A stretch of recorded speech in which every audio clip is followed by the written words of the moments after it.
Thanks, Kate. With me, I have Haley Powers, who just graduated from Myers Park and will be attending NYU in the fall. My first questions for you are, how do I decide what colleges to apply to, and how many should I apply to?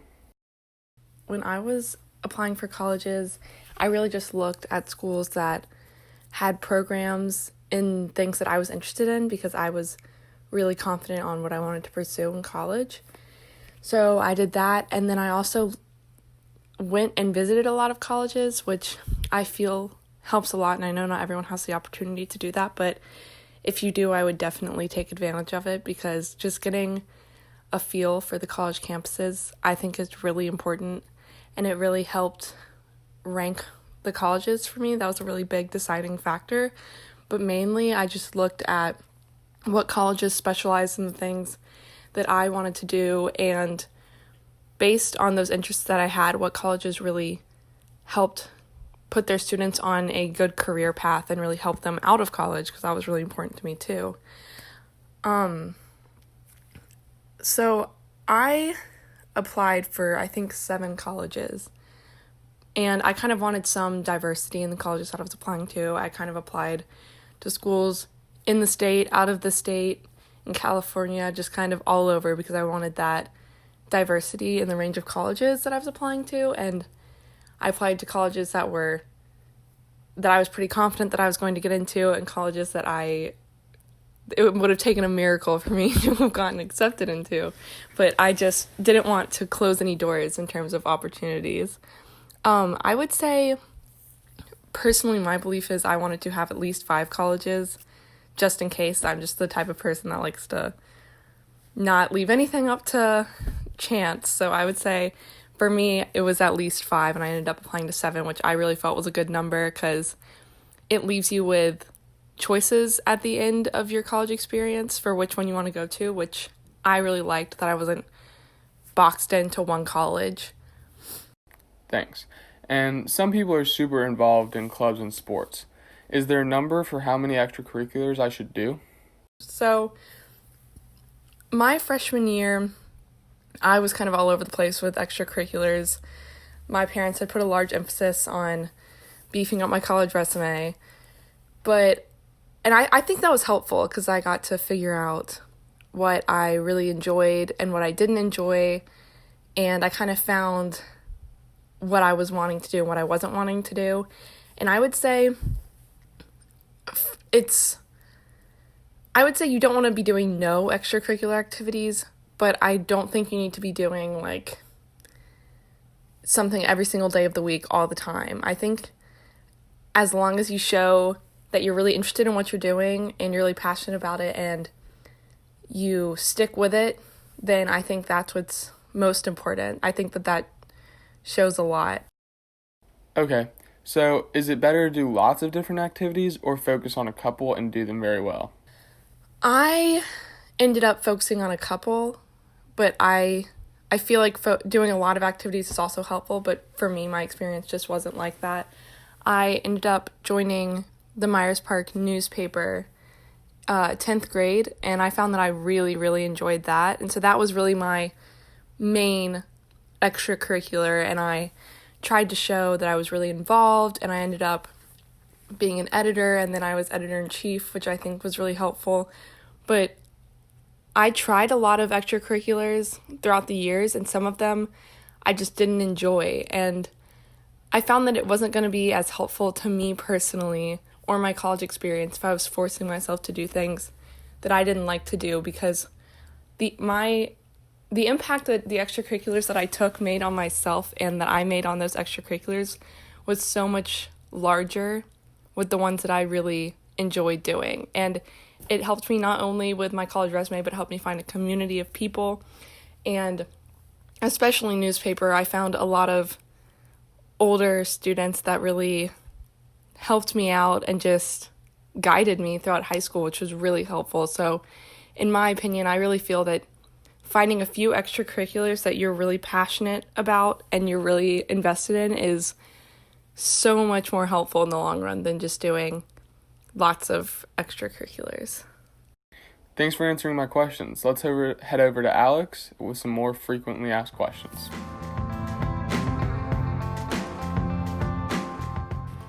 Thanks, Martin. I have Mackenzie Barra with me today, who just graduated from Myers Park and will be attending North Carolina's School of the Arts in the fall. Mackenzie, how many college recommendations do I need? Where and how can I get them? So I recommend having three, at least from 2 to 3 college recommendations. I feel like that's the average of what you need. And the way you get them is by contacting your teacher, um, or administrator or anybody in your school or community that you feel like can write your recommendation. You usually always need at least 1 or 2 teacher recommendations. Then you can have one that's outside of school that can like contest the things that you've done either in your community or in like organization or anything like that. And I recommend how you get them is by either talking to them in person. That's like the preferred thing to do, is talk to them in person. But if you can't, like if they're out of state or anything like that, send them an email or phone call and just say that you would love if they could write you a letter recommendation. Make sure you do it early, because I know a lot of teachers end up piling up on a lot of recommendations. For example, Ms. Zorno usually ends up writing a lot of recommendations. So just for their time that they can split it out properly, I would ask them as early as possible. Thanks. Who can I contact with questions about my personal college process? I would definitely contact your counselor. They're there to help you with their college process. So I would definitely utilize that. They know pretty much everything there is to know about the whole process because they've been doing it and helping kids do it for a while. So definitely take advantage of that and contact your counselor. Also, when did you start writing your essays?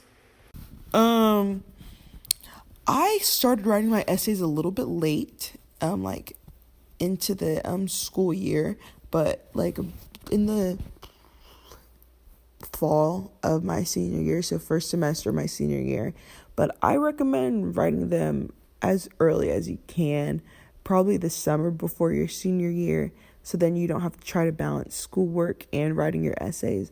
I wrote a couple essays like 2 or 3 days before they were due, but my main essay, I got that done probably like a 1 or 2 months before any of my application deadlines. But I recommend writing an essay as early as you can, but I wrote mine pretty late. Thanks so much for your answers. Finally, let's move to William with some final questions on college help.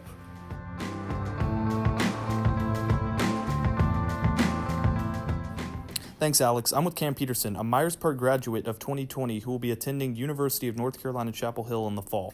My first questions are for you what are early decision and early action? How did you know which of these paths you wanted to take for each school, and did you do either when applying? I guess I'll just start with early decision. I don't know a whole lot about the early decision, but I do know you tend to see it more often with private schools like Duke or Vanderbilt. The only public school I'm aware of that does early decision is the University of Virginia, and they just started doing that within the past couple of years. What early decision essentially is just a way to show heavy interest to a school you're applying to. For example, if you're accepted into a school, early decision, you must accept and then withdraw your application from all other schools. It's a great thing to do if you're applying to a school you know you want to go to 100%. Just because by applying ED, you're showing your commitment and seriousness about attending said school. Early action, however, is not binding. So I personally did this at 4 of the 5 schools I applied to. Basically, it's just a way to get your application in earlier and in some cases, get your decision back earlier.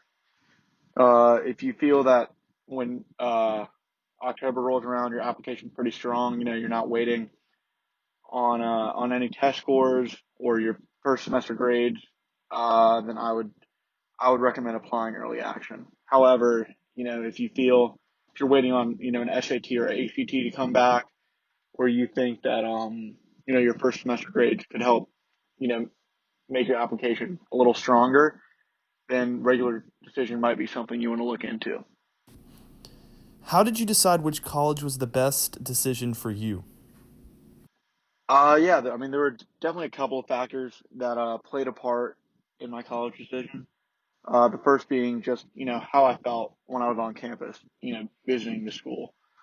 I would say in general, whenever you tour or visit a school, you can almost tell immediately, whether or not you see yourself at that school.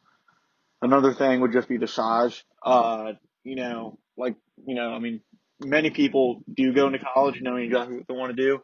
I'm not one of those people. And so, going to a bigger public school that has a huge variety of things to offer, was just something that was appealing to me because I'm just not sure what I want to do yet. So going in with a lot of options was something I thought would suit me better. What are some of the resources that offer college information to help me with the process? So yeah, I mean there are two resources that I would definitely say helped me a ton through the whole college application process. The first was just my guidance counselor. Don't be afraid to reach out and ask for help. I mean, I know it can seem a little bit intimidating, but they've seen hundreds, if not thousands, of kids just like us go through this process, and they know exactly what they're doing, and they're here to help. The second was Naviance. I mean, going into this whole college application process, I was a little bit lost, um, and Naviance certainly helped me get a better understanding of what I was about to get into. There's just a ton of information on there, whether it's just necessarily what application materials you need, tuition information, deadlines, test score data, or just general info about a school. Naviance has it, and it's definitely a great tool to have. Thank you for all your help. Myers Park does a great job of setting us up for college, but the process can definitely be confusing. It is important to ask questions and have good resources for help along the way.